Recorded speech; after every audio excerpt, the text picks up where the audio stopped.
Vous êtes youtubeur. Aujourd'hui, je vous propose de voir dans un tuto comment il est possible de tout faire aujourd'hui avec un simple smartphone.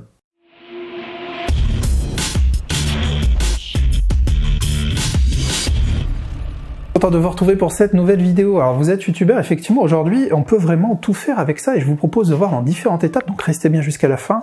Ce qu'il est important de savoir si vous êtes youtubeur et que vous voulez faire des vidéos pro avec votre smartphone. On va voir comment il est possible de gérer vraiment toutes les étapes. On peut vraiment tout faire, que ce soit la recherche d'idées, le tournage, le montage, la diffusion, le référencement. Alors il y a une époque où c'était plus compliqué parce que effectivement notre smartphone n'avait pas les capacités d'aujourd'hui, les capteurs étaient bien moins performants, ils n'étaient pas stabilisés, les prises de son étaient chaotiques et bien sûr les formats vidéo, c'était vraiment laborieux. Aujourd'hui un smartphone il fait des vidéos en 4K, les prises de son sont de plus en plus performantes, les capteurs sont très lumineux, voilà, mais on va voir ça en détail. Première chose, le matériel, donc effectivement le smartphone peut suffire. En soi, vous pouvez juste utiliser votre smartphone, il va faire à peu près tout. La seule chose, si vraiment vous souhaitez aller plus loin et avoir un résultat assez professionnel sur le long terme, juste avec votre smartphone, c'est bien de s'équiper d'un peu de matériel, mais pas trop. Le but, c'est de pouvoir rester nomade et de pouvoir tout faire avec son smartphone. La chose la plus importante, numéro 1, c'est le son. Les micros aujourd'hui, ils sont de bonne firme. Vous avez même généralement plusieurs micros, un devant, un derrière, un en bas. Le souci, c'est que si vous commencez à vous filmer d'un peu loin, plus le micro est loin de votre bouche, plus le son sera caverneux, va résonner. Vous risquez d'avoir une perte de qualité qui est vraiment importante, qui n'est pas négligeable. Ce que je vous recommande clairement de faire pour le son, c'est un micro-cravate. Micro-cravate, ça commence à quelques euros. Pour tout le matériel que je vous présente ici, vous avez des liens dans la description. Quelques euros pour un micro-cravate, ça va tout changer. Le micro va être ici, il va être près de votre bouche et vous aurez, même avec de la distance, un très bon son. De plus, vous pouvez mettre des monettes anti-vent, qui sera forcément indispensable en extérieur. Ensuite, si vous voulez pas avoir de fil, si vous souhaitez mettre un micro embarqué, vous avez aussi des micro-canons, ce genre de choses. Les micro-canons, donc vous en avez plein, hein, il y en a qui se plug en dessous par exemple. Le souci de ces micros-là, ils sont unidirectionnels, donc vous vous mettez en face, vous parlez, le son est pas mal, mais du moment où vous commencez à prendre de la distance, vous retrouvez à peu près les mêmes problématiques qu'avec le micro embarqué du smartphone. Mais avec une bonnette anti-vent en extérieur, c'est pas mal. Bon, après, ça peut rester un peu contraignant. Ensuite, le support, c'est bien, on va pas toujours tenir son smartphone. Un trépied type GorillaPod, alors là c'est un équivalent, je vous mets aussi le lien dans la description. Ça c'est super parce que, regardez, si je veux l'accrocher, je peux faire ce que je veux. Hop, je fais ça, je mets mon smartphone ici et c'est parti. Voilà, je peux faire plein de choses. Donc ça c'est la base de la base. Je vous recommande d'en avoir un. Cette version-là coûte pas grand-chose et vous avez avec un support pour votre portable, c'est juste super. Le souci avec ça, c'est la stabilisation. Si vous commencez à le tenir et à vous filmer avec, comme beaucoup ont envie de le faire, si vous voulez faire du vlog, si vous n'êtes pas statique, eh ben, c'est pas stabilisé. Vous allez me dire, aujourd'hui, smartphones, ils ont fait des efforts, ils sont stabilisés numériquement et une partie d'entre eux sont stabilisés optiquement. Ce qui est pas mal en soi, mais ça suffit pas. Ça suffit pas. Vous n'aurez jamais la même stabilisation qu'avec un gimbal ou un stabilisateur 3 axes. C'est ce que je vous présente ici aujourd'hui. Vous pouvez avoir ce genre de choses. Le stabilisateur 3 axes, c'est génial, vous allumez. Et voilà. Et là, vous pouvez faire du travelling, vous pouvez faire ce que vous voulez, vous pouvez courir, marcher, faire votre vidéo. Ça va très très bien marcher. Le seul souci ici, ça commence à avoir un coût et c'est surtout contraignant. Il faut mettre ça dans sa poche. C'est pas forcément évident. La stabilisation peut suffire. Si vous n'êtes pas en mouvement, n'y pensez même pas, il n'y a pas besoin de l'avoir. Ce type de pied suffira, mais si vous êtes en mouvement, pensez-y. Alors moi je fais une parenthèse, mais dans mon cas j'ai décidé vraiment d'avoir aujourd'hui un dispositif qui est fait que pour ça, que pour le vlog, et c'est un support que je mets de plus en plus en place sur notre chaîne. J'ai fait l'acquisition de ça, à cet effet. Le DJI Osmo Pocket 2. Alors je vous fais une parenthèse, mais si ça vous intéresse, je vous en ferai une vidéo, donc j'ai hâte de savoir si ça vous intéresse en commentaire. Mettez-moi un petit message. Voilà, alors ça, regardez, une fois qu'il est en main, il reste... C'est tout petit, ça tient dans la poche, c'est à la fois stabilisé, ça fait des vidéos en 4K, la prise de son est géniale, il y a 4 micros de chaque côté, ce qui permet de faire une bonne captation, enfin en tout cas tout à fait correct. Et c'est stabilisé, bien entendu, comme vous pouvez le voir. Si ça vous intéresse, je vous ferai une vidéo pour vous expliquer mon choix et pour vous le présenter bien plus en détail. Autre chose, la lumière. La lumière, elle est importante. Honnêtement, le mieux, c'est toujours privilégier la lumière du jour. Alors moi, c'est pas un bon exemple, je l'ai dans le dos, j'ai une autre lumière ici, mais avoir une lumière en face, avoir une belle lumière. Aujourd'hui, avec les capteurs qu'ont les smartphones, vous pouvez en basse luminosité ou avec la lumière du jour faire de très belles vidéos. Toujours privilégier la lumière du jour. Si vous êtes à l'intérieur, vous avez des petites problématiques comme moi, vous pouvez utiliser des panneaux LED. Alors là, par contre, ça devient de plus en plus contraignant. La force de ces panneaux, c'est que vous mettez une batterie derrière, et puis voilà, vous pouvez choisir l'intensité que vous voulez, la chaleur de la lumière, etc. Voilà pour le matériel qui peut accompagner votre smartphone. Mais, je vous le redis, faites simple. Faites simple. Dans un premier temps, c'est pas le matériel qui va vous faire...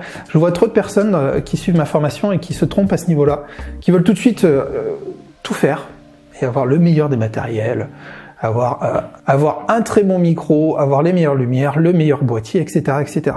Non. Au début, il va rien se passer sur votre chaîne. Un smartphone, ça suffit amplement. Vous avez même des youtubeurs qui ont plus d'1 million d'abonnés qui tournent au smartphone. Ça laisse à réfléchir.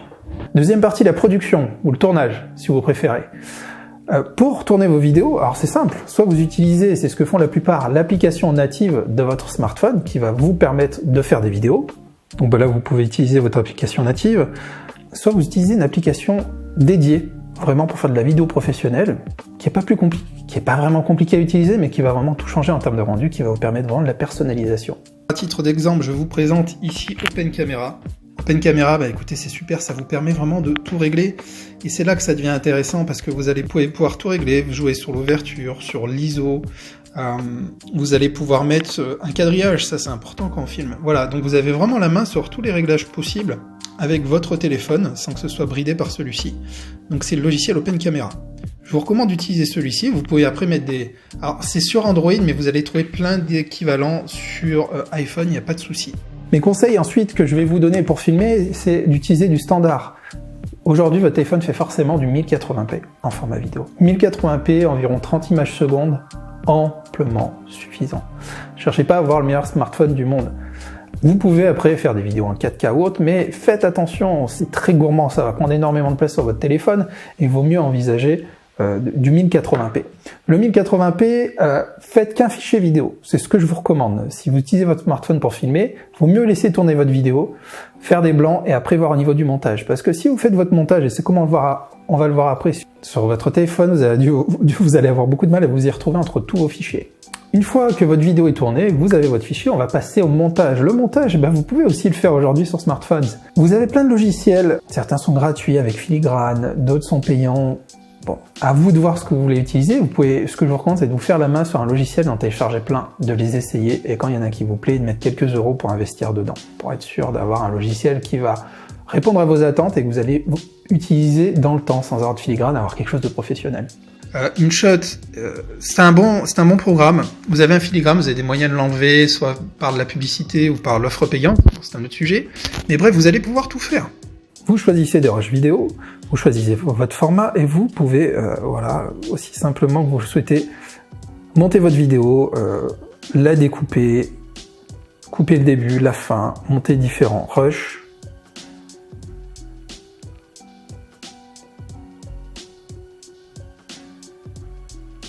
Mettre du texte, des effets, des filtres.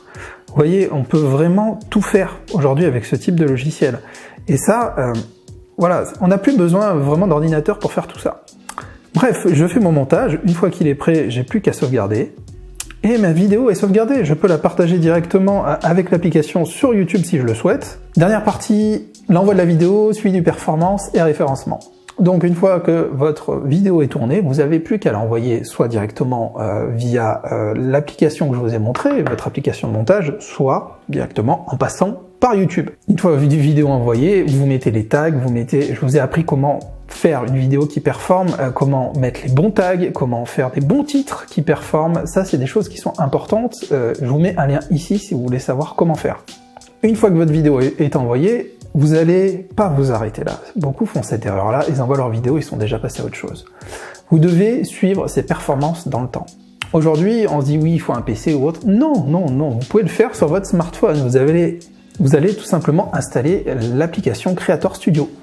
Sur Creator Studio, vous allez avoir toutes les performances et toute la gestion de vos vidéos YouTube, donc c'est indispensable. Si vous allez sur l'application, dans l'onglet vidéo, vous avez vos dernières vidéos, ce qui vous permet de modifier les titres, de regarder aussi ce qui s'est passé. C'est très important de surveiller tout ça. Et vous avez la partie gestion des commentaires. Bon, ça c'est pareil, hein. Ça demande beaucoup de temps, vous verrez quand vous aurez une chaîne avec pas mal d'abonnés. Et ensuite, vous allez avoir la partie qui est très intéressante, la partie Analytics.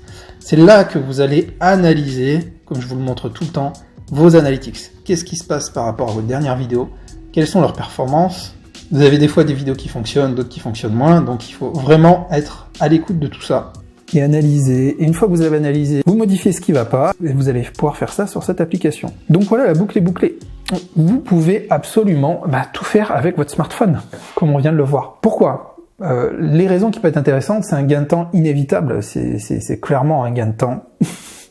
Deuxième, c'est le côté nomadisme, enfin vous pouvez vraiment être partout, avoir un studio dans votre poche de partout. Vous êtes dehors, vous voulez faire un vlog, vous avez une idée, hop, vous prenez votre téléphone, vous filmez. Vous montez ou pas, et vous envoyez. Vous n'êtes pas obligé aussi de monter vos vidéos, vous pouvez directement l'envoyer sur YouTube, c'est-à-dire que vous filmez, vous envoyez sur YouTube, et là vous aurez quelques fonctionnalités sur YouTube qui vous permettent un peu de cropper, de faire des petites choses, mais c'est très limité.